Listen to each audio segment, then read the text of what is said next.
অশোক সিংঘালৰ ভাওনা সন্দৰ্ভত কৰা বিৰূপ মন্তব্যৰ প্ৰতিক্ৰিয়া সাংসদ গৌৰৱ গগৈ।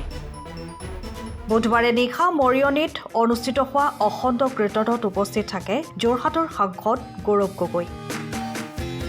মৰিয়নীৰ দৈনিক বজাৰৰ ৰাধা গোবিন্দ মন্দিৰত অনুষ্ঠিত হৈ থকা অখণ্ড কীৰ্তনৰ অন্তিম দিনাৰ কাৰ্যসূচীত উপস্থিত থাকে সাংসদ গৌৰৱ গগৈ। উল্লেখ্য, দৈনিক বজাৰৰ কীৰ্তনৰ অন্তিম দিনাৰ কাৰ্যসূচীত বহুসংখ্যক ভক্তৰ সমাগম ঘটে।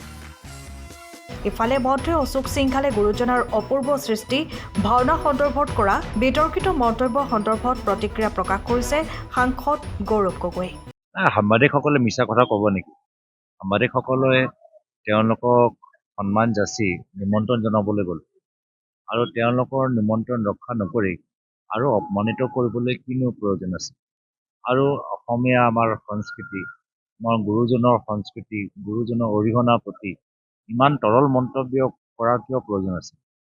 আৰু কৰাৰ পিছতো ক্ষমা বিচাৰিলে তেওঁ সৰু মানুহ নহয়, সৰু মানুহ হৈ নাযায় না? কিবা যদি ভুল হৈছে ক্ষমা বিচাৰিব লাগে। ইমান অহংকাৰী কিয়? বিজেপি চৰকাৰ ইমান অহংকাৰী কিয়? আৰু মুখ্যমন্ত্ৰী মহোদয় নিজৰ মন্ত্ৰীজনক কিয় ধৰি ৰাখিব নোৱাৰে? মুখ্যমন্ত্ৰী মহোদয়ে নিজৰ মন্ত্ৰীজনক নিৰ্দেশ কিয় দিব নোৱাৰে যে তেওঁলোকৰ ফালৰ পৰা যি তৰল মন্তব্য, অপমানজনক মন্তব্য হৈছে তাৰ বাবে তেওঁ ক্ষমা বিচাৰক? কিন্তু মুখ্যমন্ত্ৰী তেওঁ ৰক্ষা দি আছে।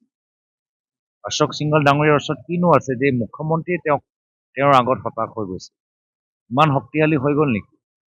সেইকাৰণে বিজেপি বিধায়কসকল যিসকলে অসমীয়া সংস্কৃতিৰ কথা কয়, যে তেওঁলোকৰ এজন সতীৰ্থ যেতিয়া ইমান তৰল মন্তব্য কৰিছে, মন্ত্ৰীজনক বুজাই দিয়াৰ বিপৰীতে সকলোৱে এতিয়া মন্ত্ৰীজনক বচাবলৈ লাগি পৰিছে।